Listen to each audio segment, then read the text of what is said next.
This your boy Prince Michael, along with my co-host Jay Ellis, and this is the first installment of ER Radio, Eclectic Radio, where we showcase talent from all around the world, man. You claim it, we play it. But with no further introduction, we gonna keep it here in the States with a dude who I heard in high school, and I thought he was like the most incredible rapper. But, yo, Fifth Ave, show these dudes what you do. Yeah. Fifth Ave, baby. Let's get it. Through the lights, cameras, your nice and glamour, glittering gold. I unfold the rhyme book like an ancient scroll. Flows hit the chest like the splits I roll. Now feel checking in like I'm still on parole. Locked and loaded, aim for the stars. Don't wanna hear them if they don't got balls. Stokely call Michael for the new millennium. Feel the adrenaline, tracks dismembering. Niggas say I'm killing them. U.S. government, thriving a competitive field. For the love of it, yo, for the fuck of it, I'm coming with my heart. This is when I'm running it, I'm here to leave a mark.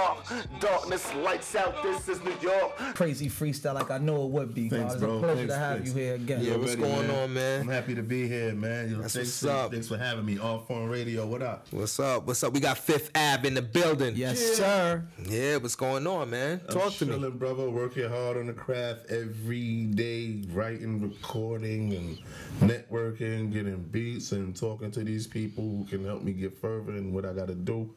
I'm just on the job daily, man. That's what's up. That's What it do. That's what it do. All right, man. Let's cut it up, man. How did you come up with the name Fifth Ave? Well, growing up, where I'm from, you know, I was a teenager, about 12, 13, 14, and I used to eat the Fifth Avenue candy bars every day.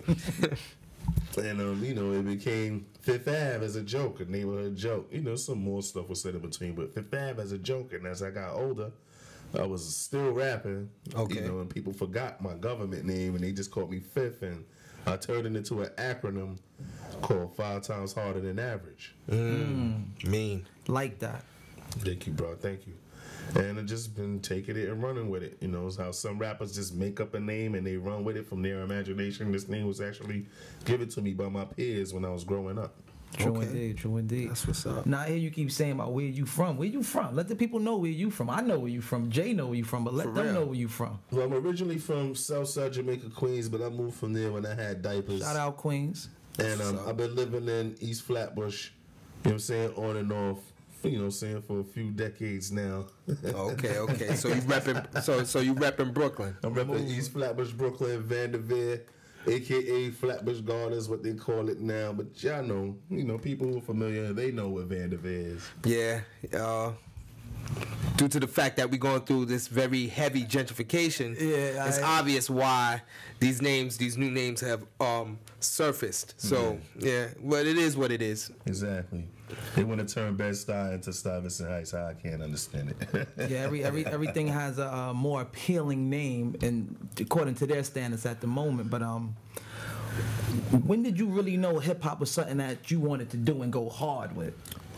When I heard Lord Finesse's first album, Funky Technician, when I heard Big Daddy Kane, Long Live the King, when I heard Boogie Down Productions, Criminal Minded, Classics. when I heard Nas's first album, when I heard Jay-Z's first album, Wu first album, Redman's album, Muddy Waters, and What the album, the first one, even EPMD, like all the legends that, you know, inspired me. Golden era. Yeah, golden era. That's basically what inspired me, man. From the famous ones to the not so famous ones, they all had a part to play in this. Yes, you went into a deep archive right there, man. Yeah. It's funny, you can hear a lot of new rappers and I would say lyricists, and some of them, you know, if you bring up some of those names, they're like, okay, I'm not too sure who that is. They'll maybe pick out one or two, but you know, it's you know, Gotta do y'all homework. man. It's like you got to know the history now, because you know, hip hop is a history. It has its history, but it can easily be erased.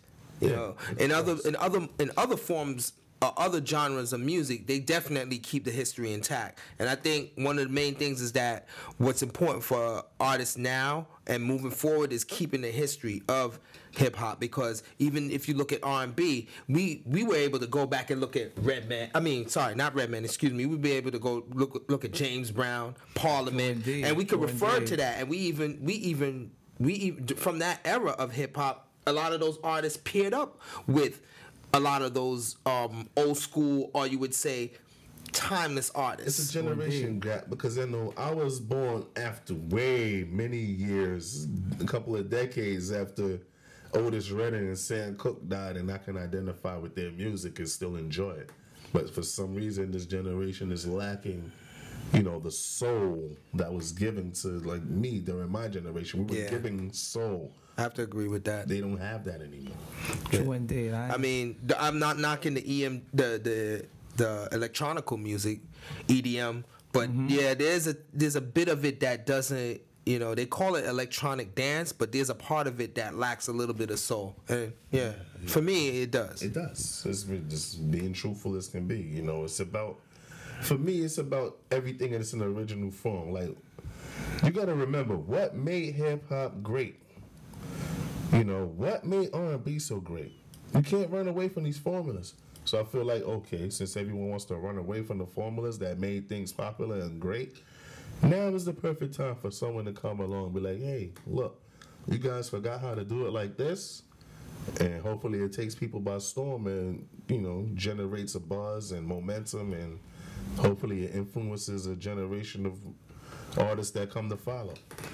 So what do you think? You think hip-hop lost its originality, its original blueprint got lost in the process, or what do you... Not even that. I can't even say watered down because that's a phrase that's being thrown around too much. So what I can say is like the people from the community, they're being told by these executives with big checks to say this and say that, say the most ignorant thing. Yeah, the machine. They want you to say the most ignorant thing possible to get paid and be popular.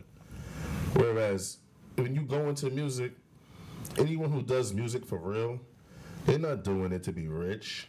There was a time when you could go in those old smoky jazz bars and you'll see the lady who lives 3 blocks down that works in the diner, but she's singing there that night because she loves it. Exactly. And she had soul, and she could out-sing the most famous singer of that time. We have to get back to that where the music was clearly about what's coming from your heart. And that's what's lacking today. These guys are not rapping or singing from their heart. They're just doing something for a check, get in, get out. Well, good reference point, man. Yeah. Well, you a heartfelt dude, and you have these scenes from the freestyle that you blacked out on. Let them know what projects you got currently out, and the latest single you got out, and where they can more identify with everything that you just spoke of. Okay, I'll give you a quick rundown on SoundCloud.com. I go by the name of Fifth Ave 718. That's 5THAVE 718. Just one word, no spaces. You could go in there and find the Lights, Cameras, Action LP, which I released in some time back a few months ago. And currently... Now, not to cut you, brother, you have a joint on that Lights, Camera, Action LP called Break the Establishment.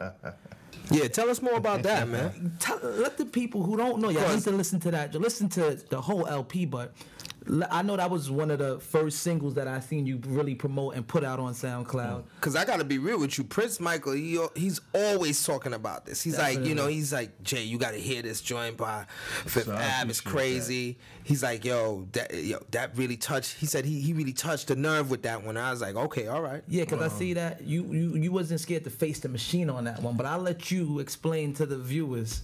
Okay, well, break the establishment. The hook is see through the lies I provide living proof. I'll be responsible to tell you the truth because it's more than the music. Get used to it. Break the establishment. End the confusion. Whereas I'm part of I like to say I'm part of the conscious community. Mm-hmm. I don't have a certain religion or a sect or anything, but there's 5%ers, there's Israelites, there's NOI, there's FOI, there's different people. That house of consciousness. There's consciousness people in our communities. And the beat, when it came on, it has a church-like organ. And I figured, I might as well just take the people to church and give them my version of the truth of what they're not seeing with their third eye. Try to paint a picture and let them know, like, yo, this is what's going on. Like, why are you blind to this? Where I'm going to give you details and facts to let you know, look, it's plain to see. They just hide it in plain sight.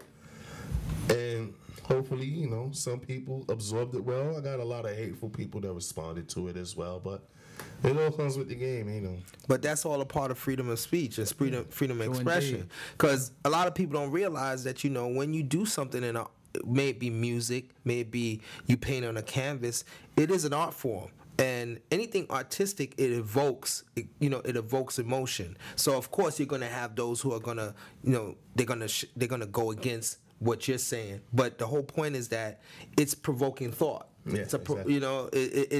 It says to them, okay, obviously it touched them, and it took some time for them to think about it before they. Or if they didn't think about it, they just reacted upon their emotions. Exactly. Yeah. But you did touch them.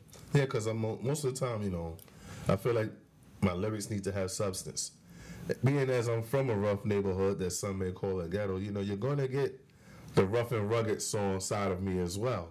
Because there's a side of me that I have lived in these streets that I will not glorify. But it comes out in bits and pieces and little flashes when I'm, doing my thing on the mic. Well, life is yin and yang. It's always good to have that balance of both sides. But that makes, and to me, I think that makes you a well-rounded artist. If you've had these experiences, obviously, if you can express them through your lyrics and touch people, you've done your job. Definitely, man. I got a lot more work to do, man, because, hip-hop was given to us. I feel like I have to give it back to the people. As a kid, I didn't know anything about contracts and the corporate machine. I just knew that hip-hop was here for us, and it spoke from us for the ghetto. And hopefully I can do the same.